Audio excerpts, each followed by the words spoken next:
Assalamualaikum warahmatullahi wabarakatuh.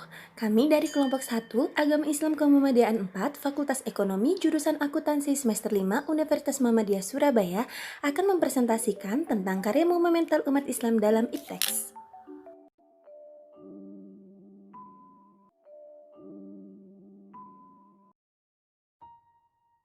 Kebangkitan Islam. Kebangkitan Islam merupakan sebuah fenomena kesejarahan apabila kita melihat segala sesuatunya dengan sejarah. Kebangkitan Islam ditandai dengan menumbuhkan kembali semangat iman, menghilangkan stagnasi pemikiran dan fikih, serta gerakan harokah dan jihad. Semangat kebangkitan ini mendorong rakyatnya untuk berpikir, mengapa kejatuhan dan kehinaan pernah menimpa umat Islam, sehingga umat Islam hanya dipandang sebelah mata, bahkan mereka menutup mata akan umat ini.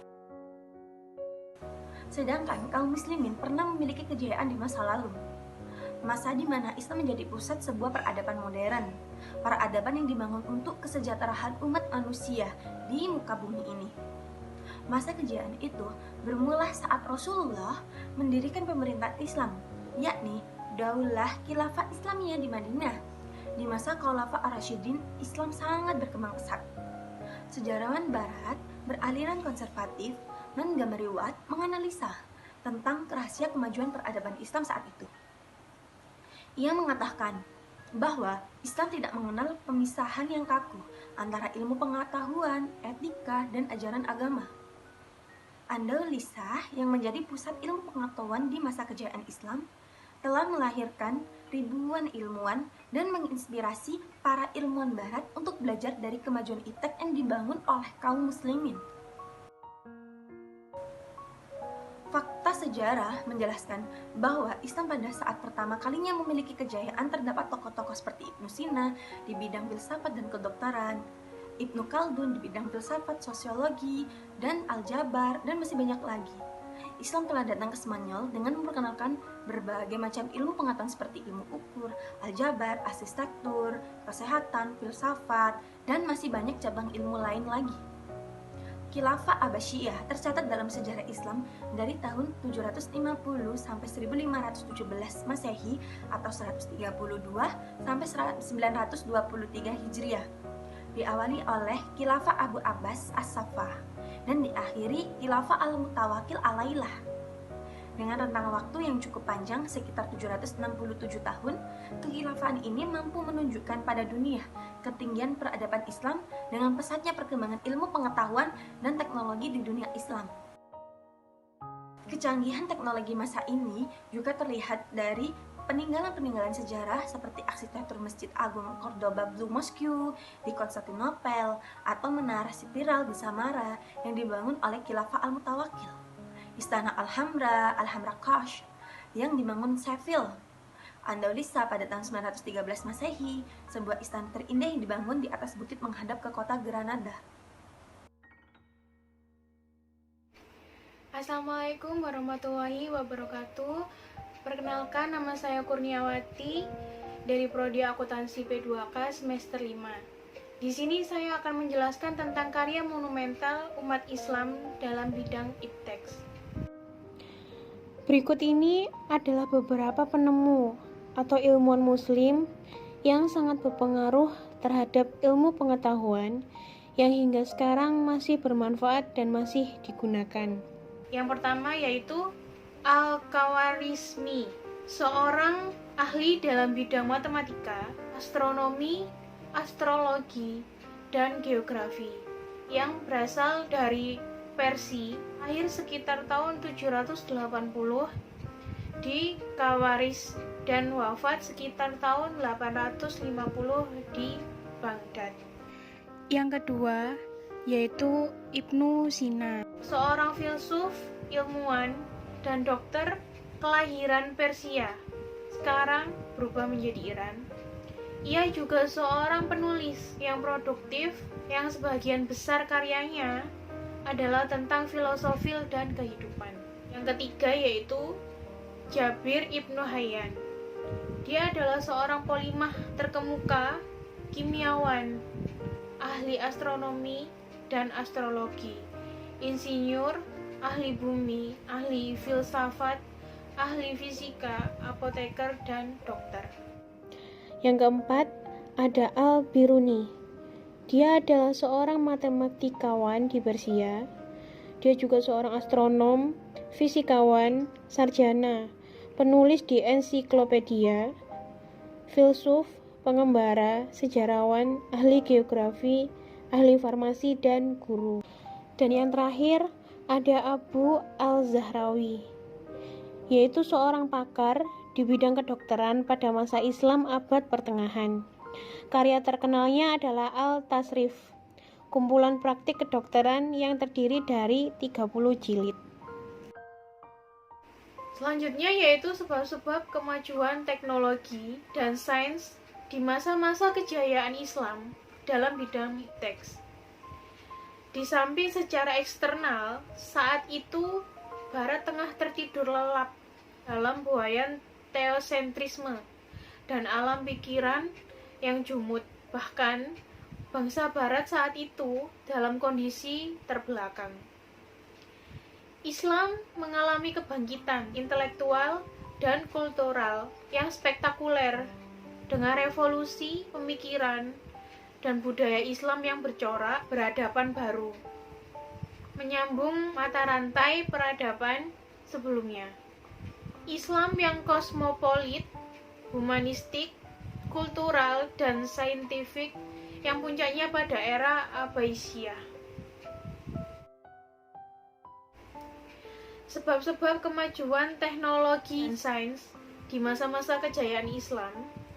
Secara umum menurut Arif ada beberapa faktor yang telah mendorong kemajuan sains di dalam umat Islam saat itu, yaitu yang pertama, kesungguhan dalam mengimani dan mempraktikkan ajaran Islam sehingga lahirlah individu-individu yang unggul. Yang kedua, motivasi agama. Mereka mempunyai banyak motivasi sehingga bisa memajukan teknologi pada saat itu. Yang ketiga yaitu faktor sosial dan politik. Yang keempat, faktor ekonomi. Dan yang kelima, faktor dukungan dan perlindungan penguasa saat itu. Berdasarkan perubahan pola pemerintahan dan pola politik itu, para sejarawan biasanya membagi masa pemerintahan Bani Abbas menjadi 5 periode, yaitu periode pertama pada tahun 132 Hijriah sampai dengan 232 Hijriah disebut sebagai periode pengaruh Persia pertama.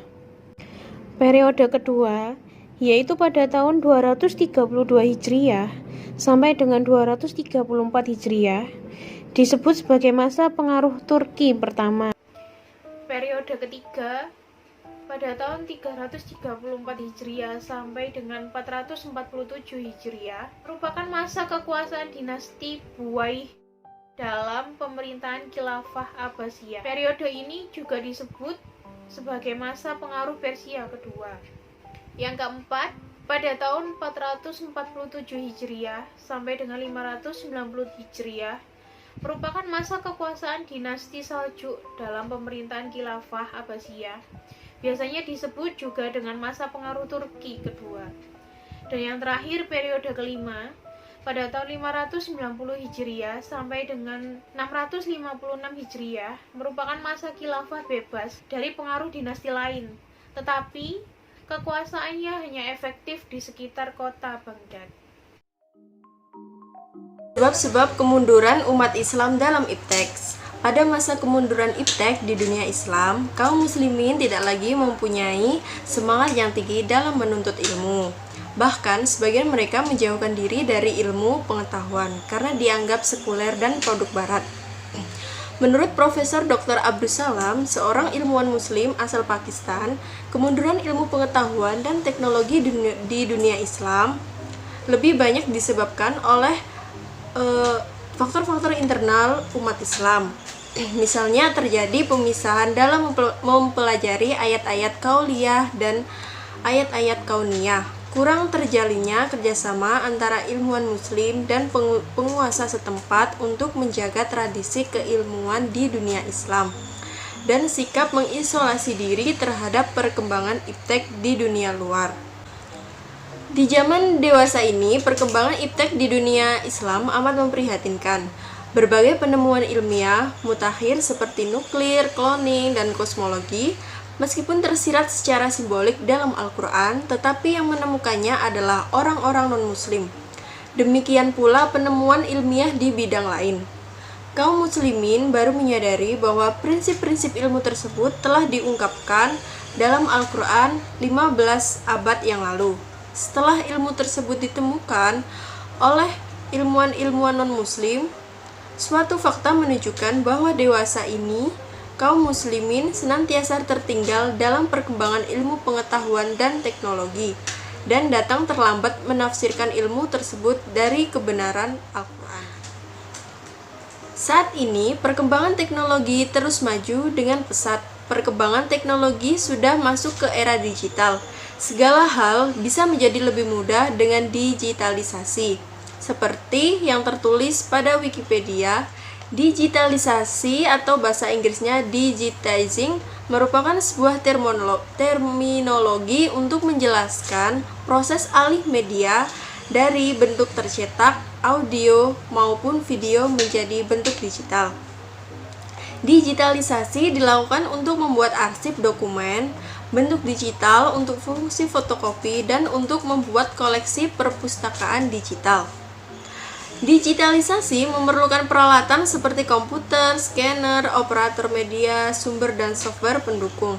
Penemu-penemu peralatan pendukung digitalisasi ini bukanlah orang-orang muslim. Sebut saja, penemu komputer adalah seorang laki-laki Eropa bernama Charles Babbage. Ia adalah seorang matematikawan dari Inggris yang pertama kali mengemukakan gagasan tentang komputer yang dapat diprogram, atau charlesbabbage.net. Sebab-sebab kemunduran umat Islam dalam teks. Kemunduran pengembangan ilmu pengetahuan dalam Islam terjadi ketika kejatuhan Islam ke tangan Barat dimulai pada awal abad ke-18. Ada beberapa faktor penyebab kemunduran ilmu pengetahuan dalam Islam, yakni yang pertama, kesadaran orang Barat akan arti penting penguasaan ilmu pengetahuan dan teknologi bagi peningkatan kesejahteraan rakyat sangat tinggi. Yang kedua, orang Barat yang pada umumnya beragama Nasrani ingin menunjukkan pula bahwa melalui agama Nasrani mereka pun dapat maju dalam bidang iptek sejajar dengan umat Islam. Akan tetapi dalam perkembangan selanjutnya, setelah mereka mendapatkan kemajuan dalam bidang iptek, mereka justru mulai menjauh dari agama mereka. Mereka menjadi sekuler, urusan agama berjalan sendiri, begitu pula dengan iptek. Yang ketiga, orang-orang Barat yang berjiwa petualang berusaha menemukan benua baru, sehingga mereka menemukan pusat perdagangan baru. Rute perdagangan yang semula Syria dan Mesir yang ramai dikunjungi pedagang-pedagang dari India dan dari Eropa. Setelah penemuan rute tersebut, baru Mesir dan Syria jadi sepi, yang mengakibatkan sumber pendapatan negeri-negeri Islam jadi berkurang banyak. Yang keempat, orang-orang Barat sengaja menghancurkan observatorium Islam yang didirikan oleh Taqi al-Din di Konstantinopel pada tahun 1580, menjadikan Islam kehilangan sumber pengetahuan dan pengamatan bintang astronomi yang sudah sangat maju pada masa itu. Ironisnya, pada waktu yang sama, sekitar tahun 1580 juga, orang Barat baru pertama kali membangun observatorium oleh Tycho Brahe. Perlu dicatat bahwa Islam telah memiliki observatorium pertama kali yang dibangun pada tahun 500-an Masehi di Ulugh. Yang kelima, akibat kolonialisme, stabilitas politik, dan kemakmuran ekonomi negara-negara Islam mulai menurun. Padahal stabilitas politik dan kemakmuran merupakan akar bagi berkembangnya ilmu pengetahuan dan teknologi. Hal ini lebih diperjelas lagi dengan munculnya kapitalisme Barat. Assalamualaikum warahmatullahi wabarakatuh. Saya Ismiati, kelompok 1. Di sini saya akan melanjutkan presentasi dari rekan saya, yaitu tentang upaya-upaya kebangkitan kembali umat Islam dalam iptek. Dampak lain dari kemunduran dunia Islam di bidang iptek ialah tumbuh suburnya kemiskinan, rendahnya mutu pendidikan, minimnya pendapatan per kapita, dan merajalelanya pengangguran. Di samping itu, banyak negara-negara Islam yang terjerat hutang luar negeri. Indonesia misalnya, sekitar 60% hidup di bawah garis kemiskinan, dan 10-20% penduduknya hidup dalam kemiskinan absolut. Sementara itu, jumlah pengangguran di Indonesia hampir mencapai 40 juta orang. Negara-negara Islam yang lain, meski tidak separah Indonesia, mereka menghadapi problem yang tidak jauh berbeda, terutama dalam masalah hutang luar negeri. Agendanya sekarang, umat Islam harus melakukan upaya-upaya yang dapat mendukung kembali kemajuan di bidang sains dan teknologi.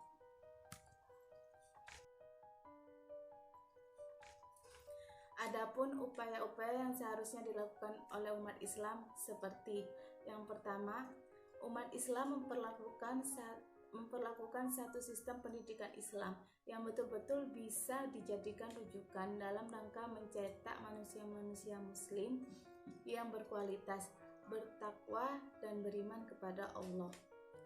Kedua, mencoba memasukkan ilmu-ilmu umum ke sekolah Islam atau madrasah.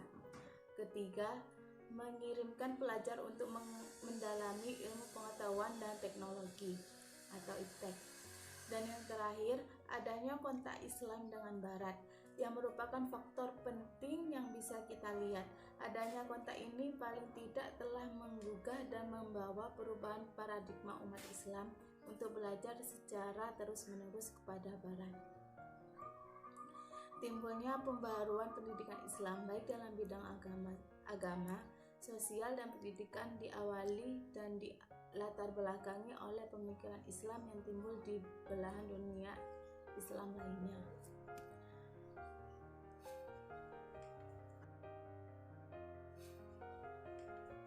Yang terakhir ada pola-pola pembaharuan pendidikan Islam.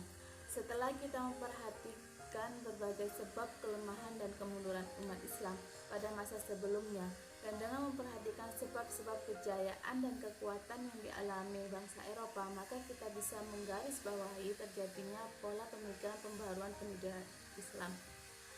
Yang pertama, pola pembaharuan pendidikan Islam yang berorientasi pada pola pemikiran modern di Eropa.